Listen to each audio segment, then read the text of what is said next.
ஆடி மாதம் வந்துட்டாவே கோயில் திருவிழா, குலதெய்வ வழிபாடுன்னு 1008 வேலை இருக்கும். ஆனால் நம்ம அதெல்லாம் தாண்டி ஆடி மாதம்னு சொன்னோடனே முதல்ல நம்ம ஞாபகம் வரது வந்து ஆடிப்பட்டம் தான். இந்த ஆடிப்பட்டம் வந்தோடனே நம்ம எல்லா காய்கறி பயிரையும் நம்ம தோட்டத்தில் விதைக்க ஆரம்பிச்சிடலாம். ஏன்னா இது மழை பருவம் துவங்குற காலம். அதனால் நம்ம பெரிய மெனக்கடல் இல்லாமல் எல்லாமே வந்து ஈஸியாக வளரும். அதனால தான் நம்ம தோட்டத்தில் வந்து இந்த ஆடிப்பட்டத்துக்கான இடத்த ரெடி பண்ணிகிட்ருக்கோம். அதில் இயற்கை உரத்தை கலந்துட்டுருக்கேன். இந்த இயற்கை உரம் வந்து நம்ம தோட்டத்தில் நம்மளே ரெடி பண்ணது. நம்ம தோட்டத்தில் இருக்க சரகு, குப்பைகளை வச்சு நம்ம தயார் பண்ணது. இதுக்கு முக்கிய பங்கு வகித்தது வந்து இந்த மரவட்டை தான். இந்த மரவட்டை வந்து மண்புழு மாதிரி இந்த குப்பை எல்லாத்தையும் சேரித்து மக்கி குப்பையாக்கிடும். அந்த வீடியோ வந்து நம்ம சேனல் ஆல்ரெடி நம்ம போட்டிருக்கோம். அதை நீங்கள் மறக்காமல் செக் பண்ணிக்கோங்க. இந்த இடத்துல நம்ம இந்த இயற்கை உரத்தை கலந்ததுக்கப்புறமா வந்து நம்ம எல்லா விதையும் இதில் நம்ம ஊன ஆரம்பிச்சிடலாம்.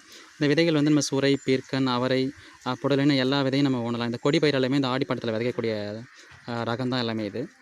நம்ம எல்லாத்தையுமே நம்ம இப்போ ஊனிட்டுருக்கோம். இது நம்ம தொடர்ந்து நம்ம சேனலை ஃபாலோ பண்ணுங்கள். இது எப்படி வளருது, எப்படி காய்கள் வந்து இது ஈல்டு கொடுக்குதுன்றது நம்ம தொடர்ந்து இந்த சேனலில் பார்ப்போம். அதுக்கு நம்ம சேனலை மறக்காமல் சப்ஸ்கிரைப் பண்ணிக்கோங்க. ஃபாலோ பண்ணுங்கள், சப்போர்ட் பண்ணுங்கள். நன்றி.